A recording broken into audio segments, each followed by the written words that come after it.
You're listening to Abstracts, and this is Christmas, Part 2. Merry Christmas, you say? What right have you to be merry? You're poor enough. What right have you to be dismal? You're rich enough. If I could work my will, every idiot who goes about with Merry Christmas on his lips would be cooked with his own turkey and buried with a stake of holly through his heart. Christmas is a loving, honest, and charitable time. And though it's never put a scrap of gold or silver in my pocket, I believe that Christmas has done me good and will do me good. And I say, God bless it. How did that happen? That happened because it's Christmas Eve, I'm telling you. I'm not crazy. It's Christmas Eve. It's the one night of the year when we all act a little nicer. We smile a little easier. We share a little more. For a couple of hours out of the whole year, we are the people that we always hoped we would be. It's a miracle. It's really sort of a miracle because it happens every Christmas Eve. And if you waste that miracle, you're going to burn for it. I know what I'm talking about. Yeah. You know, and it's not just really the naughty or nice list. You know, actually, really, that doesn't matter. It doesn't matter whether you're naughty or whether you're nice. You're probably still going to get presents on Christmas Day anyway. Yeah. But really, a lot of the people that Santa are going to visit, what determines that is socioeconomic status, not whether you're naughty or whether you're nice. Isn't that because they can't afford chimneys? Yeah, probably. There are no chimneys in blocks of flats, and these days, you know, can't get in. Yeah. But there was this paper done by Park et al. In 2016 that conducted a review of Santa's performance. Really? Yeah. They held him to account for his performance, for his visits in children's wards in hospitals across the UK. Okay. So what was interesting is that Santa managed to visit all of the children's wards in Northern Ireland. 100%. Wow. Got all of them in Northern Ireland. Yeah. Scotland was second. He managed to get 93% coverage in Scotland. England was pretty rubbish. That was 89%. He performed worse in England. But fair enough, there are significantly more children's wards in England than there are in Scotland or Northern Ireland. The northeast of England, you know, he visited about half the kids in the northeast. Yeah. 100% of kids in South London got a visit. 92% of North London he visited, and 71% of North West London he visited. So, you know, not everyone. There's still like 30% of kids, even in the big bad smoke, that aren't really getting visits from Santa. However, the Northwest was one of Santa's favoured regions. He likes our kids. Yeah, 96% coverage he got in the Northwest. Good lad. See, there's a special place in Santa's heart for children in the North. You know what I mean? Well, they have it harder up there, you see. That's it. But Parker, he found that the distance from the North Pole was not a significant factor in visits, because, you know, his reindeer are great. You know, they're obviously brilliant. They do their job. Rudolph's nose is ace. You know, getting through. But he is biased. Santa's biased, and he's biased to kids from better off areas. So it doesn't really matter if you're naughty or nice. It really depends on how rich you are, the society you come from. How rich your parents are. Exactly. It all sounds like a conspiracy to me. This is it's it. Like it's not even real. This is it. Park suggests that we should really either revise Santa's contract. Because obviously, you know, he can't make up the numbers. Despite being able to visit all these children, he's not. He needs a performance agreement. Yeah, that's exactly. what he needs. He needs to be put on. Yeah, okay. Or we need to employ more regional Santas. You know, because this could work. You know, you could revise Santa's contract, but you could employ a bunch of Santas. Because the thing is kids, they'll still believe, regardless of whether it's an employed Santa or, you know, Santa himself. Because just exposure to a Santa in a live environment reinforces a child's belief that it's real. Okay. It's this kind of idea of when the kids begin to differentiate between this is a live version of a fictional character, as opposed to this is the actual fictional character itself, but it's not fictional, it's real.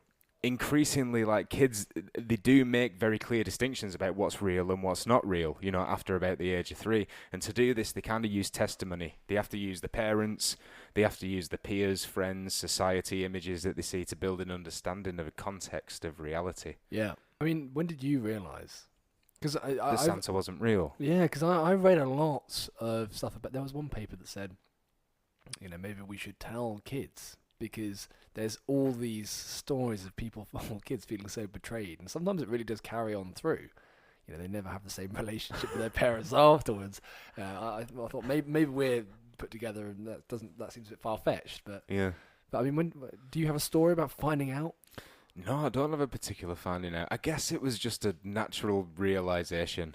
I think, no, okay, here's one story. Okay. I was, how old would I have been? I guess I was in primary school. Yeah. So, yeah, younger than 10. I was also primary school when I found Yeah. out. And for some reason, I'd got into the hallway, and my mum was on the hallway stairs. She was on the stairs going upstairs, and my sister was upstairs. And my mum shouted up that dinner was ready, and for my sister to come down. And my sister was like, "I can't come down. I'm wrapping his Mega Drive." Oh, And I that's was not like- very good, is it? Well, I mean, it was good and bad. So, Yeah, you of know, there's the course. realization that Santa's not real. However, I'm getting a Sega Mega Drive. How did you react? I just pretended like I didn't hear it. Really? Yeah. I didn't Well, want to that's hurt my clever. mum's feelings. Oh, is that how you reacted? So you didn't want to hurt her feelings? Yeah, or you just don't want to, like, play on. You know that the adults are having you on. There's this inclination that the adults are having you on. Yeah. And then there it is, clear as day. And you're just like, oh, all right, fine. I'll just let them carry on. Because as well, like, studies show that, like, parents will make up that Santa's real regardless of the age of the child. Regardless. Yeah, they'll just play on like it's real. You know, have you spoken to an adult and said, like, have you written your letter to Santa? You know what I mean? We play the mythology on. Yeah, We yeah. keep it going. It's kind of regardless of age, but that's when I realised. What about you? Wow. For me, I did an empirical experiment. It was, I remember being... Of course you Of did. course I did. Well, because we used to write letters to Santa every year. I say, me and my mate did. So I was like, right, James, we both write letters to Santa Claus and leave it on the tree. Or I can't remember how it was, but you know when you write that, you can submit it online. Right. And then invariably, I'm sure this was an email back from your parents' email server. I mean, but you thought it was from Santa himself. I was emailing Santa. You don't remember this? No, but I'm older than you, man. Yeah, I'm yeah, older than that's you. I true. wasn't emailing no Santa. I was like, you fucking on about emailing Santa. Yeah, well, my first suspicions came when I realised, because I was a bit of a nerd when I was a kid in primary school, and I realised that Santa also used Microsoft Word. It was a template from Microsoft Word. And I was like, pretty sure this was my mum. However, I couldn't prove it, and I wanted to believe. And so I said to my mate, who also wrote letters to Santa or emails, I forget which, I said, let's ask how many elves are at the factory at the North Pole. And if he gives different numbers, then that's it, disproved. And we did, and I told my mum about the plan because I think I forgot strategically. I was trying to basically out my mum as Sunset, and she basically just, I think it was then that she basically just told me. And then it went from me feeling really clever about myself to screaming, how could you betray me like that? How could you lie to me? And then running upstairs to bed and crying my eyes out. You know, well, you know, there is that argument to make. Are we damaging children? You know, but betrayal's a part of life. Yeah, I think it taught me an important lesson. It's part of life, man. You're gonna get betrayed. You know, Santa's a good Just Santa's a good little primer, you know, for the future betrayal. But I don't think I was ever explicitly told. I don't think my parents ever actually out and told me Santa's not real. that must have been a weird... I only have one memory of an adult saying that, and it was my German teacher, What? Mr. Roberts. Oh, it would And be... Okay. Yeah, and he was talking about, obviously, Christmas and, you know, Yeah. German and all that kind of stuff. And he turned around and said, look, obviously, you know, and Santa is not real. And I was 11, and I remembered... No, I was not 11 then, yeah. But, and I'd known Santa wasn't real for years, you know. But Yeah. to hear it out loud, a little bit of me was just like, oh, Yeah. Now you're on the other side of the conspiracy. yeah. It was that's it was never, I always found it was never as magical once I knew. Christmas was a totally different experience. Because I remember at the time thinking that. Yeah. I remember going, I remember 3 years ago. It was so magical 3 years ago, and now it's just All boring. I had to do was go to bed at a certain time, not sleep. Yeah, exactly. It's But yeah, incredible. I mean, that's the argument, isn't it? Yeah, but this belief in this fantasy, you know, it's nice when you're a kid, and it does help you build things. But American kids apparently, to some studies, believe in more fictional characters when they're about 4 or 5. They carry on a little bit later. But it is paradoxical. Santa is paradoxical because you see him everywhere. You see him on Coke adverts. You see him in shopping centres. You see him in your school. You see him at office Christmas parties. He's everywhere, this guy. Yeah. You know, so that's why I'm saying it doesn't really matter so much if it's the real Santa or if it's one of these employees working for the local council. You know, that will still fuel a child's belief Yeah, of course. that it's real. And children are just more accepting of magical explanations for things. Yeah, I remember being a kid that, you know, I thought I saw ghosts. As I said in another episode, it was probably a lucid dream. Yeah. But I wasn't interested in that explanation. Huh. It's magic. You can implant these things into people. You can manufacture these mythical entities in kids. Yeah. And one study actually did that. They created a mythical character and see if they could make kids believe in it and how long they could make kids believe in it. And it's actually pretty cool. It was Woolley, Berger and Markman in 2004. And what they did, again, taking that fantasy belief is common in children, ghosts and monsters, and like to explain phenomena that you can't see. It's important that kids do this. The reason it's important is because a lot of stuff that's really useful in life comes from stuff you don't see directly. Right. So, like, everything we're learning in psychology about, say, fMRIs and things like that, we're not observing that right now. We have to take it from peer-reviewed journals. We have to take it as word of mouth. But what they wanted to do was to see if they could create a character and get these kids to believe in it. Yeah. So they took 25 kids, 19... So they had a couple of conditions. They create this candy witch, and some kids were going to get visited by the candy witch. The candy witch. Yeah, I know. What? Sounds terrifying. The candy witch. Yeah, you know? absolutely it does. Sounds like some like horror movie, or like some awesome punk band. The candy witches. But apparently she was quite cute. She had like glasses and Ah. rosy cheeks and curly hair and all that this kind of stuff. Okay. So they create this character, and they show the kids a picture, and they wanted the kids to try and interact with the candy witch to try and build this kind of representation that it was real and stuff like that. So they showed the picture. They had word of mouth from adults talking about candy witch, you know, just kind of in the periphery and stuff. At one point, one of the researchers came to a school and they made puppets of the candy witch, you know, to sort of like sounds terrifying. Right, it's kind of crazy.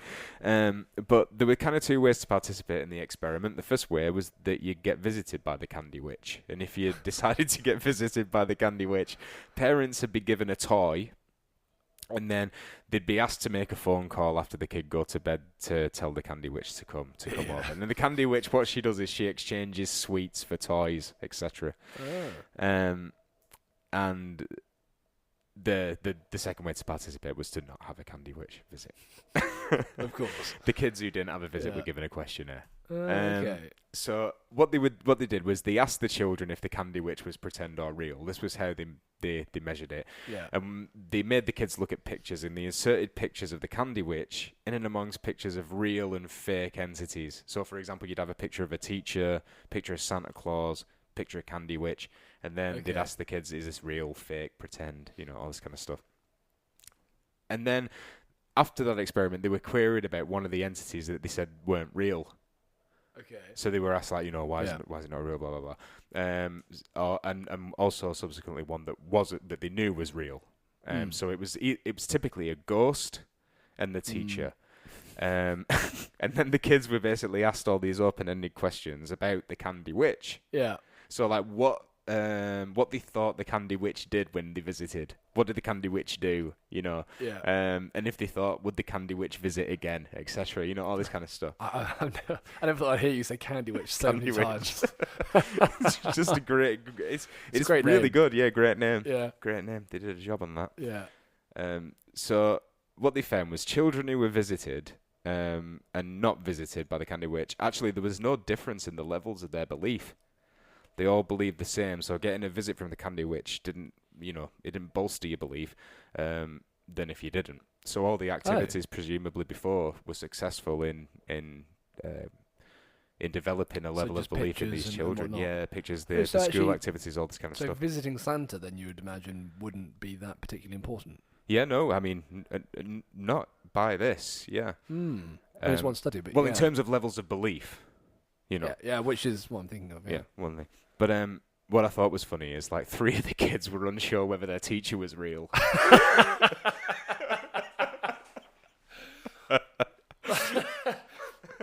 Yeah. 5 of them thought the teacher was pretend. Really? Yeah. So, it Pretend. wasn't just unsure. There was people that thought. Yeah. Okay, I thought think- that was pretty funny. I think that fairly corroborates the claim that it might be damaging for kids if they think, well, what can I believe? It's just like, maybe it's just a sample of dumb kids, man. It's like, of course your teacher's real. Like, Yeah. what are you on about? Or maybe they just have really high IQs and they were Yeah. like young Descartes going, they've sussed what is real outside of my head? We're being maybe nothing. experimented on. Yeah, yeah, exactly. And so the results of the open-ended questions, most kids were engaged with Candy Witch. Okay. 22 of them said she'd visit again. 88% of them, of the visited kids, related information about the toy exchange. Like, they even made up stuff about how the Candy Witch switched the sweets with the toy, etc. Did they? Yeah. Ah. And what's mad about this is that a year later, they interviewed a bunch of them again. And 64% of them still thought the Candy Witch was Did real. Yeah. What do they think the Candy Witch was up to in the meantime? I don't know. It's just like it's 27% Wow. subsequently thought she was pretend, and 9% didn't know. They didn't know. What? I mean, here's a question actually. I want people must have lost all of their teeth and not found out the tooth fairy wasn't real. They must have done and had some shock in a class sometime, or a TV show or something. Yeah, They that's must have done. you see, this is the thing about Santa Claus. He's more successful than the Tooth Fairy, and he's more successful than Mickey Mouse because of these things. You can just eventually life experience comes, and you can invalidate such claims. But when there's when you're a kid and you've got a bedtime and a portion of your life's removed, and you actually do fall asleep even for an hour, the magic happens. It's like the edit in a great shot in a film. You don't Yeah. see the great between bits. You just build this story in your brain of that day, that event. Yeah. And you do kind of want to believe in it. But it is this, earlier on you mentioned attachment and like thing into these attachment things. And I found this kind of like, it's kind of a cute little paper that's based on some pretty, a bad event. But this researcher called Slaughter back in 2006 in a paper called Terrorism, Altruism and Patriotism, an examination of children's letters to Santa. And what she does is she looked at kids' letters from 98 to 2002. And so it was the years basically leading up to 9/11 and the years after. So in 2001 and 2002, children's letters, they mainly stayed the same, your typical stuff, asking for this and that. But what they found more of in 2001 and 2002 was that children's requests for presents for other people increased. And they were drawing lots more kind of patriotic images and sentiments and things like that. And compared to 2000, there were more. There were actually fewer gift requests. Kids were not really asking for stuff, and all the letters, when you take them together, Santa's kind of conceptualized as this like part demigod, part social worker, part granddad. In these letters, because he takes on all these forms. It's like this kid is writing, I want the world to be better, and can you do it? And so he takes on all these forms, but it's in this tone of this like grandfatherly way. I thought that was quite a cute study. I only managed though to get the abstract of it because it's Springer. Ah, yes. Under lock and key. Yeah. That's interesting. So that's pretty much all I've got on Santa. Well, look, I mean, Really? that brings us squarely into the adult Christmas that we are all now careering into. Yeah. And what does Santa deliver? Presents. I mean, very briefly from me on this point, I came across a great paper. It's actually quite well known. Like, it's well cited. It's called "The Deadweight Loss of Christmas," which I loved because I thought, this really. So this I think I found that in my research, but I didn't read it. Yeah. So this confirmed my bias, and then I just had that debunked almost immediately.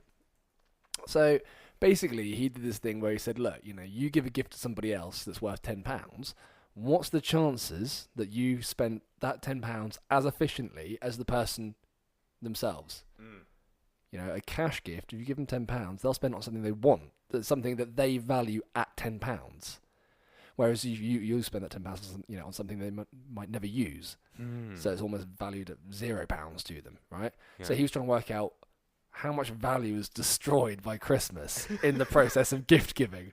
I thought, and actually, he turned that paper into a book that he called Scrooge Economics, the Deadweight Loss of Christmas. Fantastic. Yeah, Waldvogel is his name. But basically, he found that gift giving destroys 10% to a third of a gift's value, depending on who it's from, because it depends how closely they match it to your preferences, right? At least in classical economic theory. So the gift yield, I mean, I was reading this, like, I thought this is the most Scroogey thing I've ever read. Gift yield, you know, £10, what percentage of that is actually realised?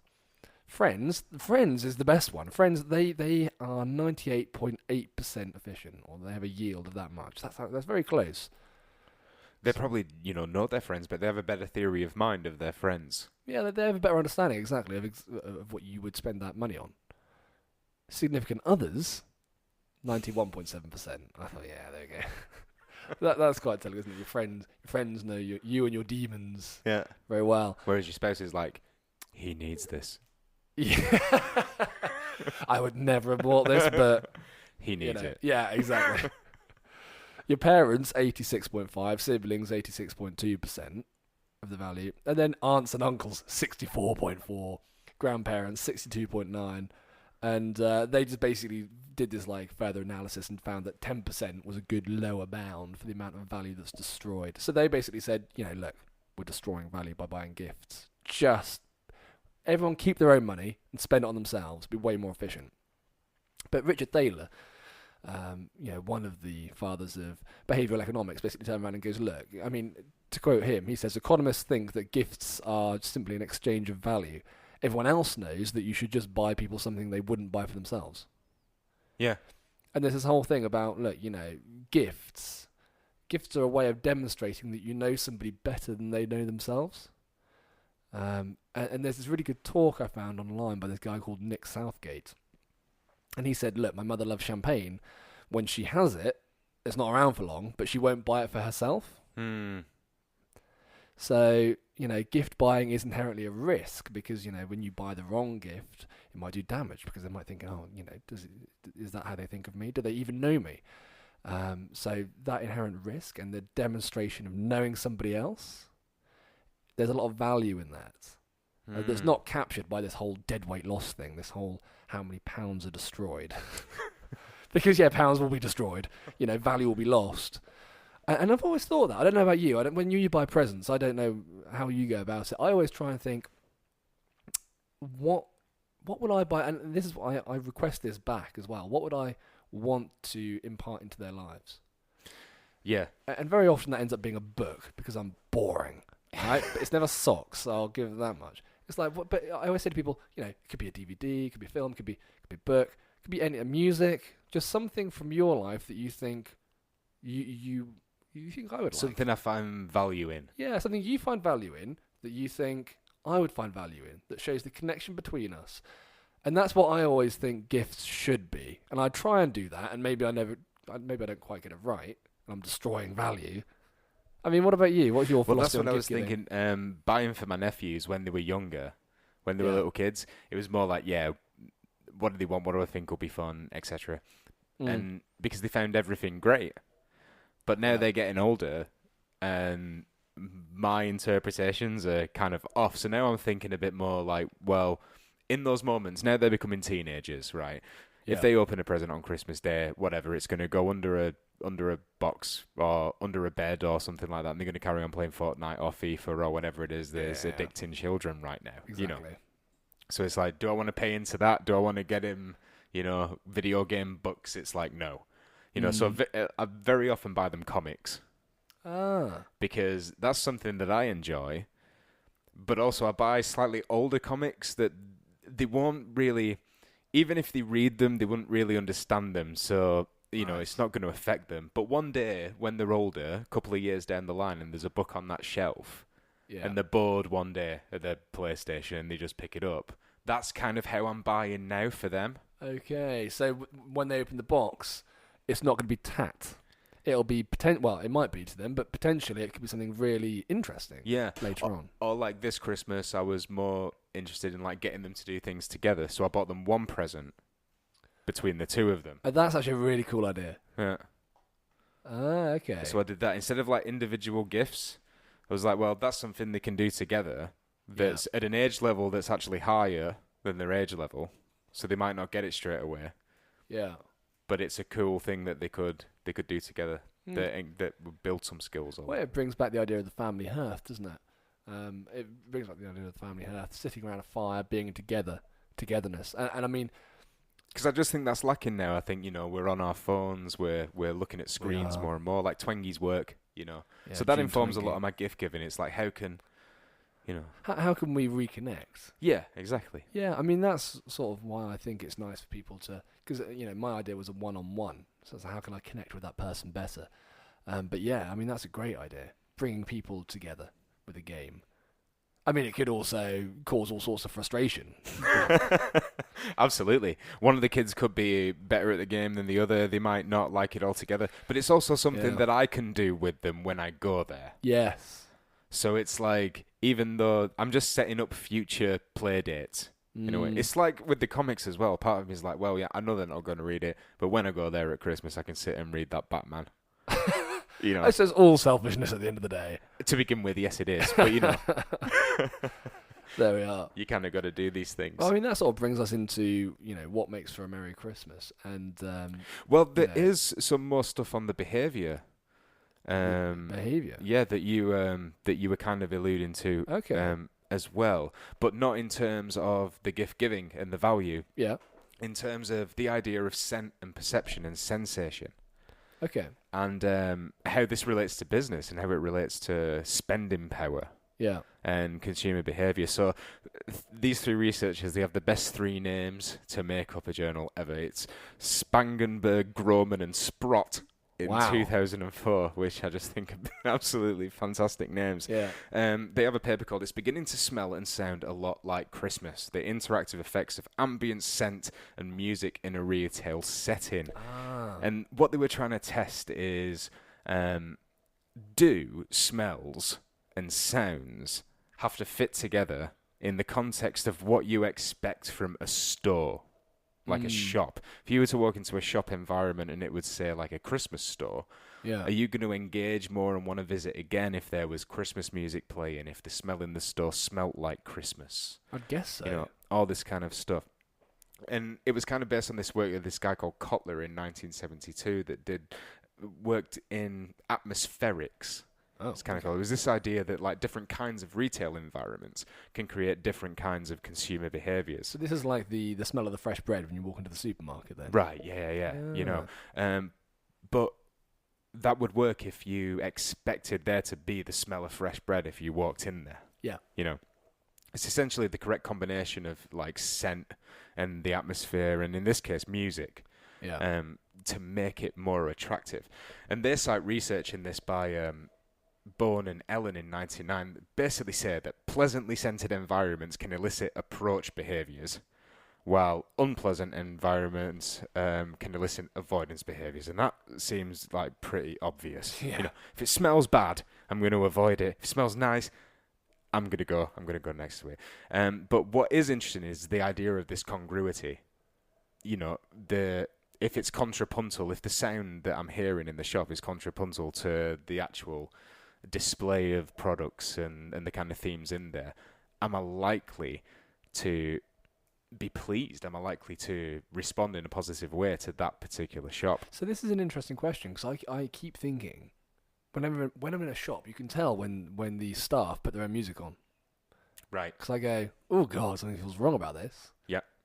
And then maybe I want to leave. So I my gut instinct here is yes. You know, it has to be congruent. It has to be, you know, an approach behaviour eliciting stimuli. It's got to be nice, and it's also got to be congruent. I'd imagine, but I haven't read. Yeah. Well, you'd be exactly right. The scent and the sound should really complement all factors of the experience. And they do go on to kind of show this, but there are a couple of problems, because the purpose of the study was to evaluate if there was space in the market for a Christmas store and how potential customers would feel about it. The title of the paper says the interactive effects of ambient scent and music in a retail setting. Now, I don't know what you envisage, but I envisaged that they set up a shop. Yeah. in a retail setting, but it's not. It's a lab experiment. Oh. So yeah, so that's kind of weird. To begin with, but they said to test. So basically, to test the idea, they did a lab experiment, and there were two dependent variables. Basically, both of them were evaluations. It was like an evaluation of the retail environment or your impression of the retail environment and the store and the merchandise inside the store. But it was based on this thing. What they did was they wanted to use smells, so they took all these different scents, a whole bunch of aromas. They took apple spice cinnamon, autumn blend, enchanted Christmas scent, Grecian pear, mulberry, refreshing citrus, sensual rose, and vanilla. And they took 2 splashes and they put them on cotton buds and put them in vials, right? And then they did a pre-test with these aromas to see like which one got the most Christmassy vibe from people. And they found that it was kind of it was basically neck and neck with apple spice cinnamon and enchanted Christmas. So they went with enchanted Christmas, and that was going to be the smell. And what they were going to do was they were going to pump the room before the participants came into the room. They were going to pump the room with this smell, and they were also going to pump it with music. And for that, they picked Amy Grant's 1991 album Heart in Motion, tracks 1 to 7, which is this pop album by... Okay, so Amy Lee Grant is an American singer, and according to Wikipedia, Amy Lee Grant is an American singer-songwriter musician. She is known for performing contemporary Christian music for a successful crossover into pop music in the 80s and 90s. Known by who? They didn't do the sniff test on the music. They just picked Amy Grant. So the researchers, I reckon, like Amy Grant, because they used her in both conditions. So they had a Christmas condition, and they had a non-Christmas condition, and it was like 2 by 2. So they had Christmas music, Christmas smell, no Christmas music, and then no Christmas music, no smell, and they were looking for the effects of how people would like the affect almost, that people would have. So like I've actually found these things because in one condition they used this album. What's it called? Heart in Motion. And the second one, in the Christmas condition, they used Amy Grant's again, Home for Christmas, her album. Okay. And they didn't, they just went Amy Grant. That's where they went. So the first one, in the no Christmas condition, so here's a few samples. Yeah? Yeah. I'm not getting Christmas vibes. Not very Christmassy. It sounds cheesy enough. Yeah, just like... But yeah, I get it. Early 90s pop cheese. This is the next track. Yeah. Not Christmassy, just, you know. Sort of, yeah. Yes, it's alright. Not Christmassy. Well, maybe. This is almost Christmassy. It could be Christmassy. Could be like Is this a sliding scale of Christmassiness? No, because this is the non-Christmas condition album. Is this the non-Christmas condition? This is non-Christmas condition. Mate, for me, I'd be like, this is December at least. This is the next track. Kind of choppy synth. Not too Christmassy, more like sort of montage. 80s montage. Okay, fine. Right. We're definitely in the Christmas condition now. No, this isn't Christmas. What? This is still the non-Christmas condition. And then this is the last one. This is non-Christmas as well. This is non-Christmas too. But this is a rip-off, this song. Because what I found out... Listen. That to me sounds like a rip-off of this song. We're going to get taken down for copyright, mate.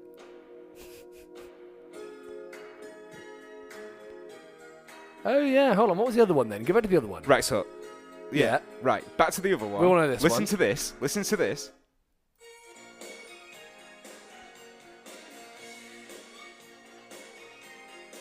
Right. It's the now, same progression. Listen to this.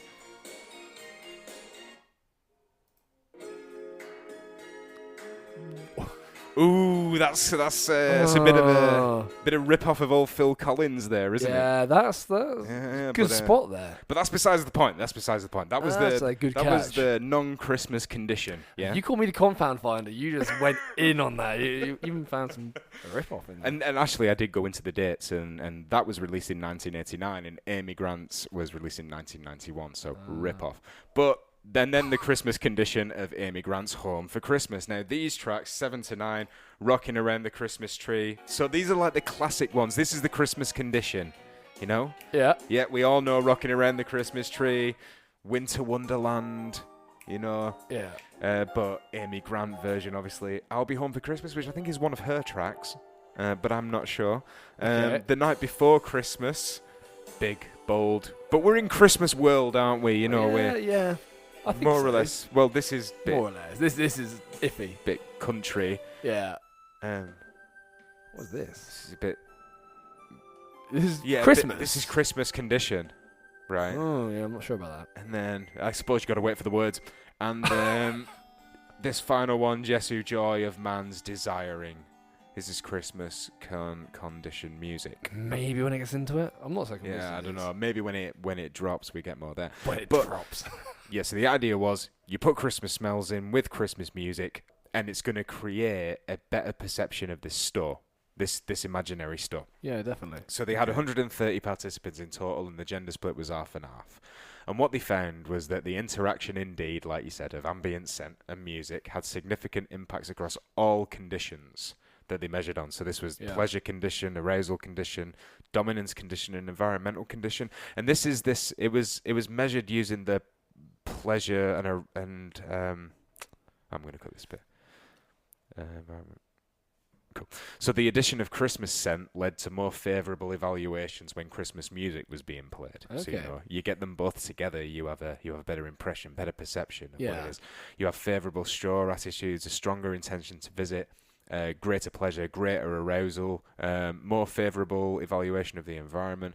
Non-Christmas music had no effect on pleasure and arousal, but Christmas order with non-Christmas music had a negative impact on all the Did it? conditions. Yeah. Oh, So you pump okay. it with, you know, Like the cinnamon nice and Christmas apples. smell. Yeah, Okay. exactly.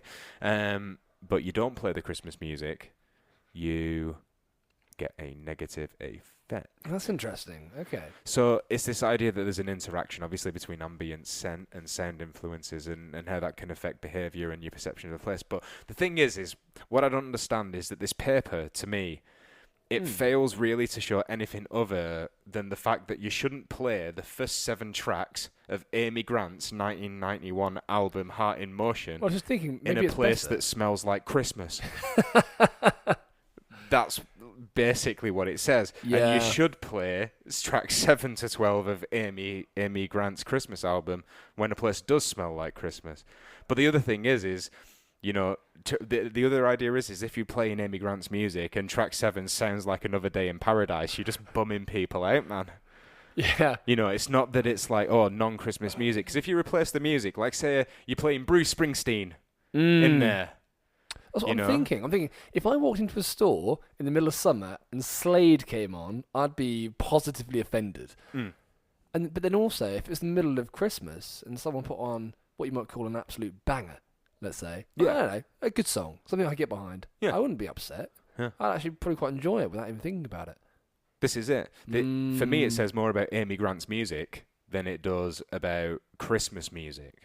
It's a difficult one. That needs It to is, be it's a hard one. redesigned because that control for music is a difficult one to put in place. That's it. You'd need like a whole bunch of different kinds of Christmas music. So you need like carols in one condition. Yeah. You'd need Christmas songs, maybe by a variety of different artists. And you'd need to make sure that there was, you'd have to have quite a lot 'cause you'd slim it down in the process of making sure there was no preference for certain Christmas music over other Christmas music tracks that you were using. Yeah, you'd have to correct for that. Because then when you're playing certain Christmas tracks, what if there's a huge preference for that? So you'd need to somehow control to make sure that the preference is pretty much equal across all tracks. And that'd be hard. Like, what if I prefer Fairy Tale of New York and you prefer So Here It Is, Merry Christmas, but Yeah. you hate Fairy Tale of New York? Well, some people do, and I personally love it, but some people do, and I don't get it. And that's it. I just Exactly. I don't get why people don't How like can it. you not like that song? Yeah, it's a great song, but Gotta that's be a it. freak. That just shows the differences in people's preferences, and it would have to be you'd have to get it down to like 2 tracks, almost something, one that was just inherently Christmassy, Right. and one that just inherently wasn't,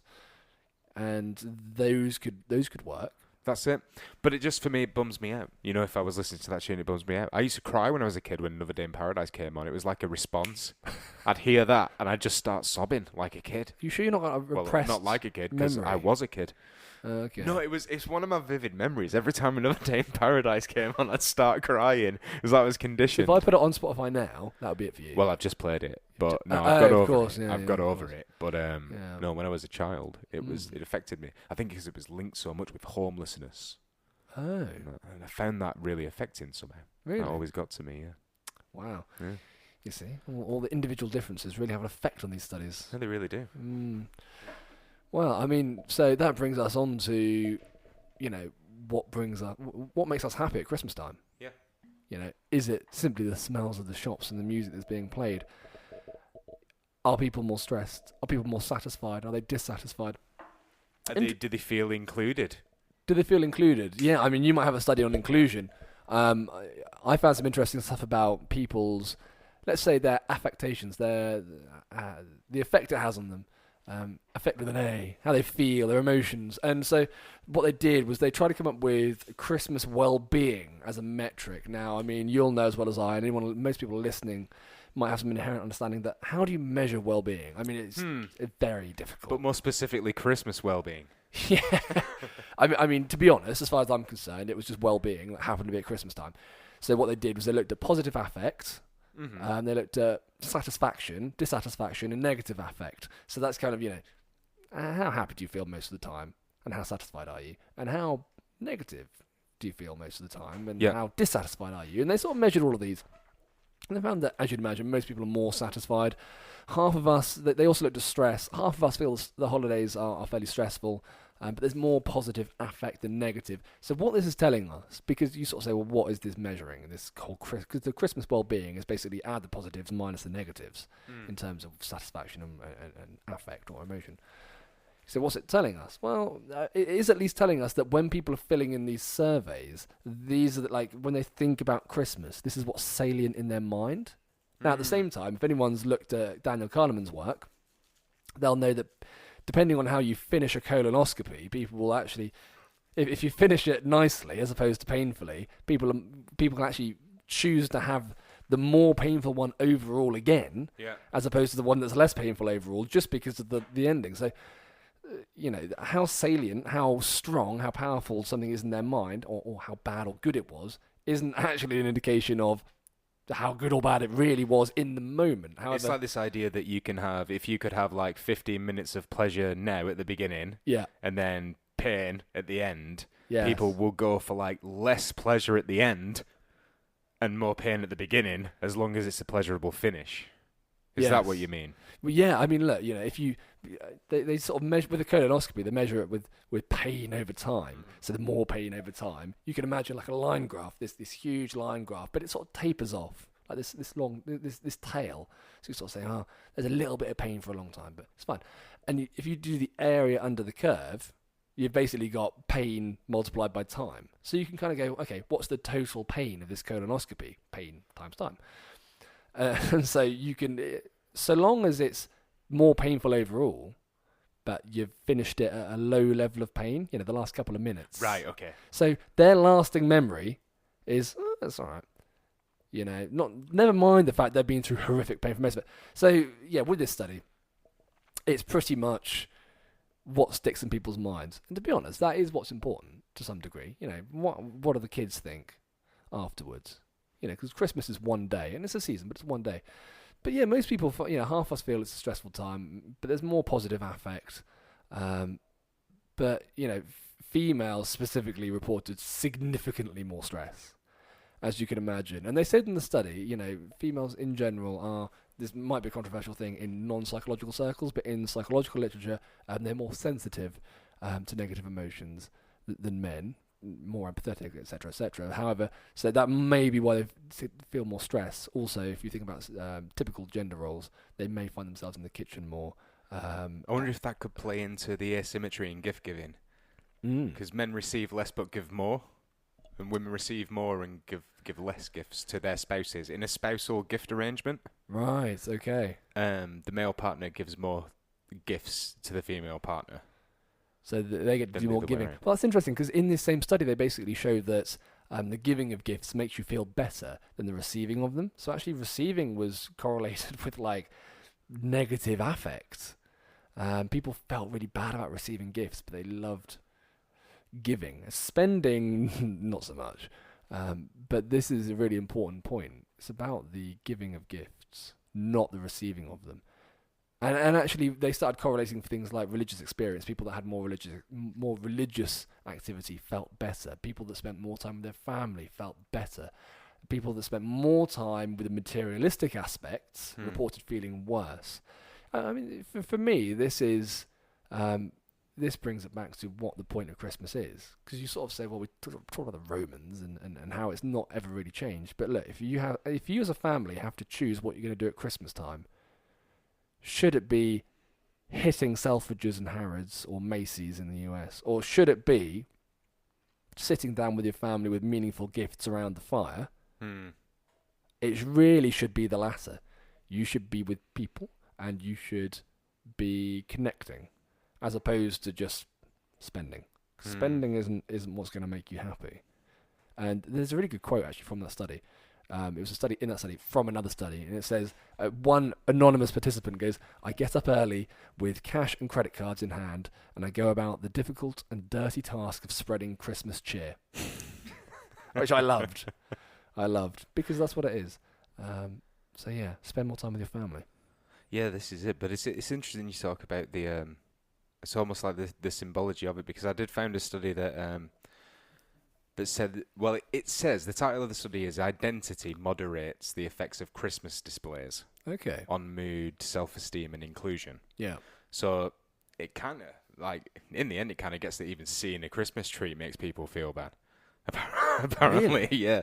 So like it did two studies. It was this idea that a Christmas tree, just the presence of a small Christmas tree can have a negative effect, depending on whether you celebrate Christmas or whether you don't. And the first study that they did, so it was a questionnaire in a room with or without a Christmas tree in the room. Okay. And they were asked questions. The people who participated in it were students at this university, and they were asked questions about their study experience. They weren't told it was about Christmas. Yeah. After they did this study, they were retrospectively they were debriefed, and they were told, well, actually, it is about Christmas, and they were given a questionnaire about how certain things made them feel, and they used this PANAS questionnaire. It's the positive, affect, negative Yes. kind of thing. Okay. So actually, it's the same one for Christmas well-being, but they just basically did some maths on it to make it a Christmas time one. But yes, that's it. Yeah, they made mood, and then subsequently they went on and did inclusion, the idea of self-esteem.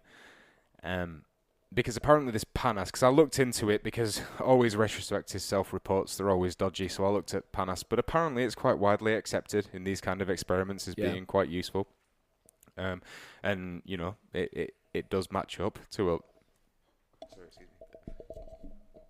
And yeah, it does match up. And they asked him about the feelings, a particular emotion at a particular time, lowest being not at all. You know, I didn't feel that emotion at all. Yeah. The highest being extremely.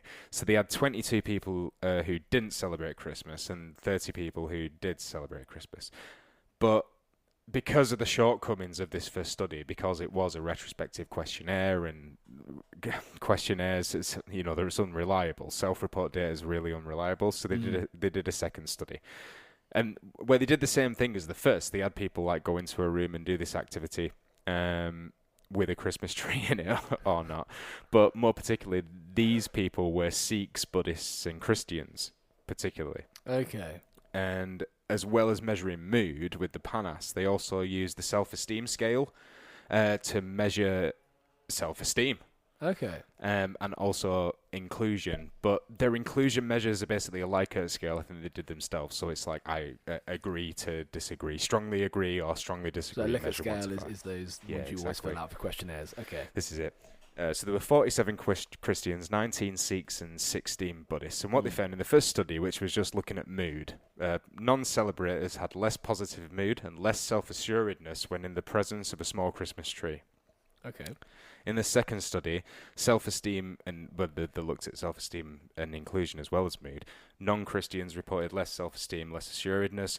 The presence of the Christmas tree in the lab reduced non-Christian feelings of inclusion as well. Yeah. But no Christians were affected. So that's gonna be about feeling sure of your environment, feeling included in the environment, feeling safe. That's, I guess, the feeling of in-group and out-group, I'd imagine. Feeling Yeah, safe this in is your it. It's like surroundings. you wonder what really the implications of that are. In the view of the researchers, they say that these results raise concerns about the ubiquitous presence of dominant cultural symbols like Christmas displays in culturally diverse societies. But like we were saying earlier, the Christmas tree and the baubles and the iconography of Christmas is so far removed from the nativity that I don't. You'd have to. And the other thing about like is a Christmas tree like as concerning, say, as the nativity? So if they put a nativity display in that room, that was overtly religious, or a big crucifix, or something that was obviously religious, but I just think again it goes back to Pinker's confounded rat's nest. Of variables, because it doesn't ask the question of. Because it takes Sikhs, Buddhists, and Christians. It doesn't ask the effect of religion on how they feel about that Christmas tree. Well, yeah. I mean, I'm just thinking now. I don't know about you. I'm a non-religious person, and I know I feel more uncomfortable around clear displays of religion at Christmas time. So, like you said, the nativity, the crucifix, and I see the value in these things. So it's not that I feel totally uncomfortable. Yeah. But next to a Christmas tree, I mean, a Christmas tree is a Christmas tree. I mean, it's neither here nor there. It's just Christmas. It's just tradition. It's just the pagan bit, This is what I was thinking. And the other thing is just like you. I mean, I'm an atheist. Yeah. Yeah. So just like you, there's certain rituals that I feel uncomfortable around. But at the same time, do I need to feel comfortable? It's this question so if you does a Christian need to feel comfortable with Ramadan? Or with Hanukkah, right? No, yeah. Do they need to be included? Yeah, look, because if I'm there in the middle of Diwali celebration, you can't include just on the fundamental basis of belief. So I think not including religion in these scales of self-esteem is kind of silly. Yeah, although I guess the point they would make is they're talking about something that pervades the culture. So, I don't turn up to the Diwali festival in Trafalgar Square. That's fine, because Diwali's not in every supermarket and on every street corner. Mm-hmm. So I guess it's a relevant question, but yeah, I do take your point about the variables and the rat's nest of variables there. That's a difficult one. Because, and just with a tree in a room, I could understand again, if it's full of religious iconography, and I can understand another religious person from a different faith would feel uncomfortable being surrounded by religious. I mean, I'm uncomfortable. Yeah, but being surrounded by religious iconography. The thing is, imagine they did it with us, and we sat in a room. We might not realise it's something that is cultural and not religious. We might not make the distinction because we may not know. To them, a Christmas tree may be, and like you say, they don't ask the question, but the Christmas tree may to them, be religious, because I suppose so. We've also sat down and looked into the pagan we have said past that Saint Nick is very closely related to religion. It does come, so you can, it's just a step away. I mean, you go back one, it's a Roman pastime. You might say, I don't know Christmas trees, but you've got something pagan underneath. It's different to the Eastern cultures, very different. Oh yeah, they have an entirely different spiritual foundation altogether. Yeah, circles instead of linear lines. There was no Council of Nicaea. It's a entirely different evolution of a thought structure of the basis of what reality is. Yes. Altogether. It's actually it's more in line with physics. The thing in the West that really looks anything like Eastern spiritualism is physics. I mean that it seems like the most damning confound in that study. You're going to put a Christmas tree in a room, but are you going to ask about the underlying sort of memetics, the underlying sure? And the other interesting thing is that a lot of so there were only 22 non-believers, non-celebrators. They say, and 30 celebrators. Yeah. But that just makes me think when they talk about the people who make up the 22 non-celebrators. They're made up from loads of different small minorities within the university, which makes me think that the university itself is not so diverse. Yeah. It is primarily a Christian, would celebrate Christmas kind of background. Yeah. So the fact that you can't even make up 30 non-celebrators, is kind of like, well, I mean, obviously that might be another confound. It's like probably exclusion and lack of inclusion at this particular university is there anyway. You know, Yeah. regardless of whether a Christmas tree's there, there's not enough representation. Do you say it's American? Yeah, it was in the SFU, Yeah, which yeah. so yeah, that was I think another but this is the problem again with social psychology. Did you find that when you were looking at this for this episode, there was you got into like a rat's nest of social psychology? Yeah, that I was had to very kind of badly ignore done. it and focus Yeah. on the fun stuff. Yeah. And things that I think are kind of fun about Christmas. And there are a bunch of people asking some kind of fun questions about Christmas, mainly the Scandinavians, who Right. you brought up earlier on, and who I just absolutely love because some of their ideas are brilliant. Okay. And there was a bunch in Sweden and Denmark who wanted to find the Christmas spirit network. Is there a place in the brain for the Right. Christmas spirit? So, and can we look at it with fMRI? Wow. Yeah, it was Okay. Hugard, Arngrim, Olsen, and Ashina in 2015, and the study is evidence of a Christmas spirit network in the brain, an fMRI study. That's a hell of a hypothesis, isn't it? Right? Yeah, it's super cool, super funny. And so what they do is they define what Christmas spirit is, and it's like what you were talking about, these feelings of joy, merriment, Yeah. the good feeling associated with gift giving, delightful smells as well, because smell is super important. Even with the original nativity story, it's frankincense and myrrh. You know, smell. Some of our most base sensations that really affects our emotions. We're very olfactory creatures. Olfaction, yeah, it's a huge thing. Yeah, evolutionarily, absolutely.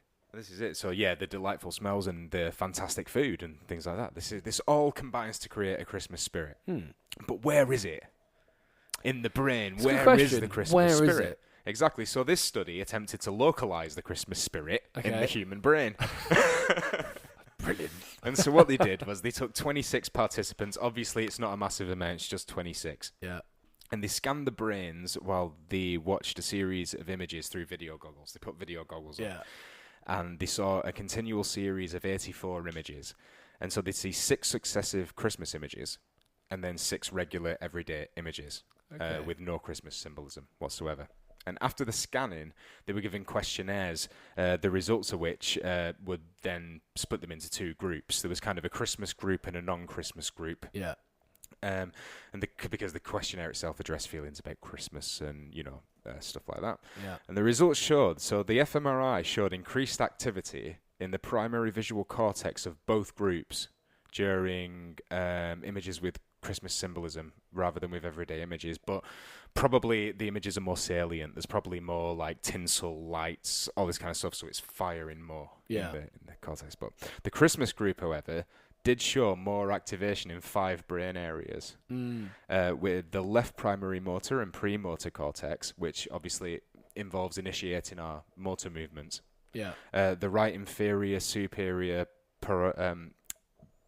parietal lobule. Sorry, I'm drunk. It's very wordy. Yeah. So again, the right inferior superior parietal lobule. So this is this area of the brain integrates information from the world. It says like where things are Okay. and what they are, and it helps us kind of coordinate our response. And they also found activity in the bilateral primary somatosensory cortex. Okay. So this carries the tactile information Yeah, like the touch. touch, pressure, temperature, all this kind of stuff. Yeah. No areas of the brain where non-Christmas, so the non-Christmas group that were isolated by the questionnaire, they didn't show any increased activity in any regions. So they posit that like the ideas for this, the implications of this, is that the left and right parietal lobules play a role in self-transcendence, and they play a strong role in the trait, it's towards spirituality. Did they define self-transcendence in that study? Right? No, they don't. So basically, what they do is That's they a say hell that of a claim. they say that the concept of self-transcendence is a precursor to any form of spirituality, and that's handled Okay. in that area of the brain, in the left and right parietal lobules. That's interesting.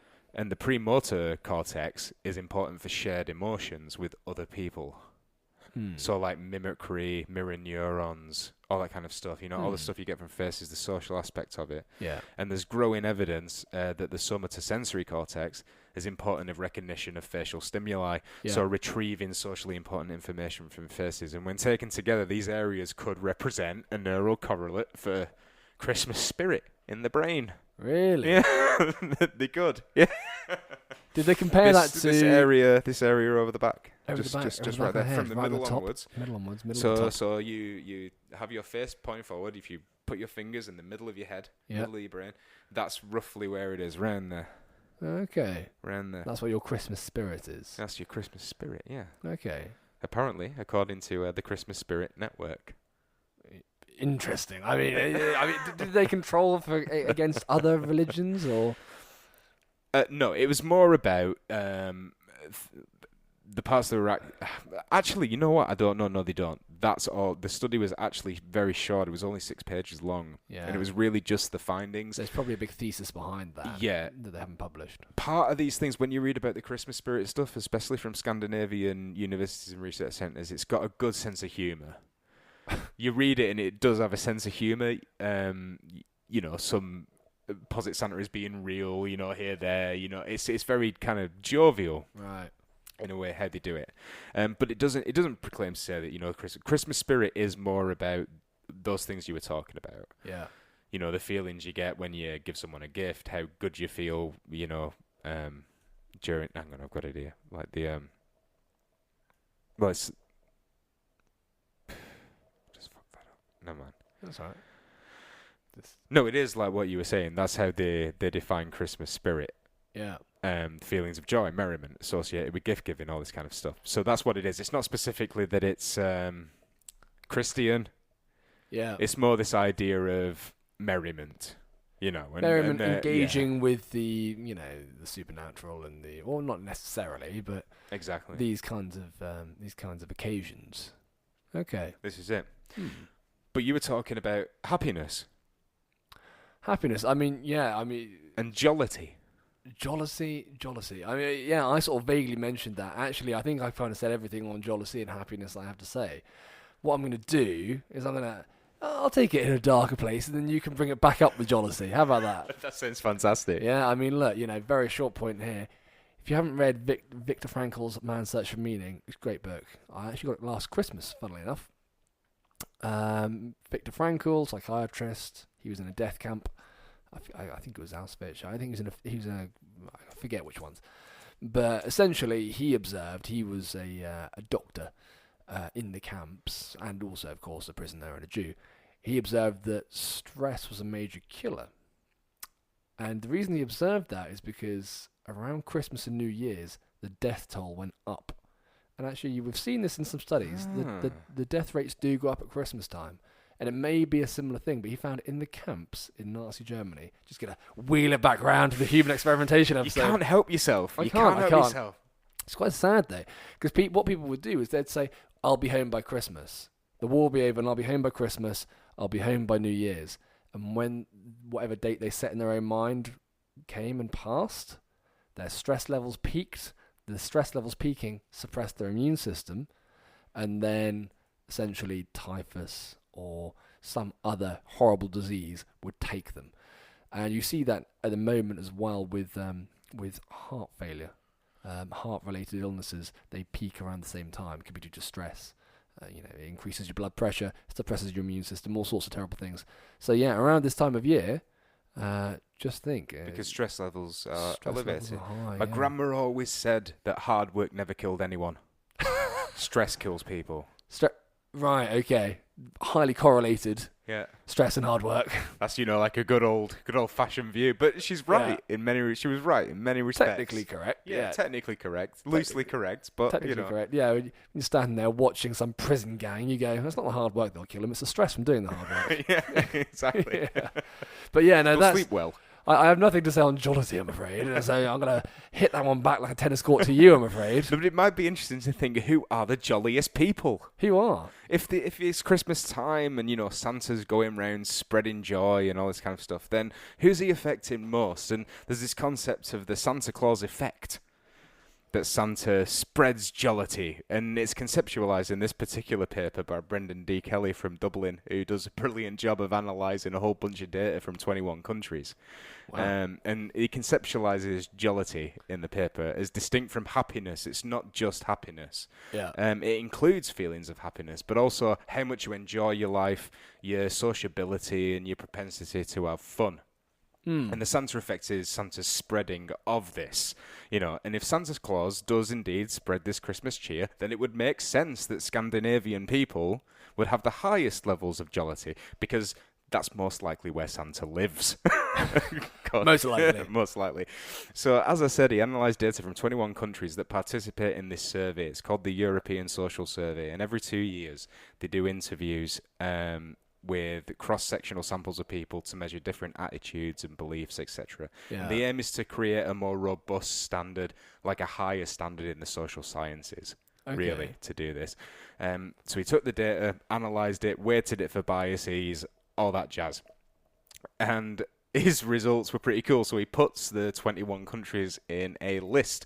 So if the Santa Claus effect is real, most likely, if you are jovial at Christmas, you are a healthy, young Swiss male who is happy in their job. Wow. That is the jolliest people. Those are the jolliest people during Christmas time. Number 1, Switzerland. Young, Are well-employed the males. jolliest. Yeah, exactly. So good employment, healthy, satisfied as well with your job. That's going to increase your I've got to be jollity. honest. I'd actually like to know which one was the one you'd least expect to be jolly that is quite jolly, because you sort of think, well, no, yeah, of course, Switzerland, Of course, Switzerland. sort of wealth and peace, Rolling in gold and yeah, cheese yeah, and all kinds of I things. hope no Swiss people are listening to this. This is it, Apologies. Yeah. But But yeah, it sounds Scandinavian like a great people in general, they have a mid-level jollity. Mid-level. So the top Whoa. 5 countries, right? So I we thought got they're the happiest in the world. What's going on here? Not jolly. Jolly's different. mid-level. So Norway and Finland come in at number 10 and number 11. The top 5 countries are Switzerland number 1, the Netherlands number 2, Of course. Belgium number 3, Denmark 4, and Sweden 5. Interesting. Lithuanians are the least jolly people. Is this out of the 21? Out of 21, they come in number Okay. 21. The mean jollity was 19.05. What does that mean? Lithuania's jollity is 16.56, so not very jolly at all. Out of what? What's the highest and the lowest score there? Oh, so the highest jollity is 20.79. That's Switzerland. Okay. Is it out of 21 then or something? It's out of... It's just I like don't know some, what it's it's an out of. index. It's an index. It's just some an arbitrary index. number. Yeah. Okay. But yeah, United Kingdom, we're 16th out of Yeah. 21. We're not particularly Germany jolly. are hugher than us. Yeah, the Germanic countries and Scandinavia, of course, they're much more into Christmas. I mean, think of Netherlands. We said earlier on with Sinterklaas. Hugely into it, televising the arrival of Santa Claus or Sinterklaas. To be honest, he lives in Spain for the people in the Netherlands. Really? Yeah. It comes from a steamboat from Spain. So yeah, Here's an interesting one that I thought would be much higher. Ireland, 14th. I thought Ireland would be a little bit jollier, but I do know some miserable Irish people, man. Do you? Yeah, I do. Where do they hide? I do. Oh, they're all over me. It's Are they? like there is a jollity, a surface level veneer of jollity, but underneath it, much like the Northerners and the Scots. It's Yeah.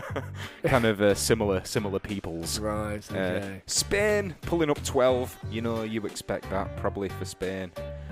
Austria 9. I feel like we're the bookies. The French coming in at 7th. That's it's Yeah, not too very bad. Roman Catholic country though. So Yeah, there you go. That's the jollity. the Jollity Index. The jollity index. The Swiss, Jollity Olympics. The Swiss top of the pile, and I hope you are all feeling jolly this time of year. You didn't sound sure about that, yeah. But thanks a lot. Merry Christmas, a lot. everyone. Merry Merry Christmas. Christmas, Matt, Yeah, Merry Christmas, Andy. and a Happy New Year. Of course.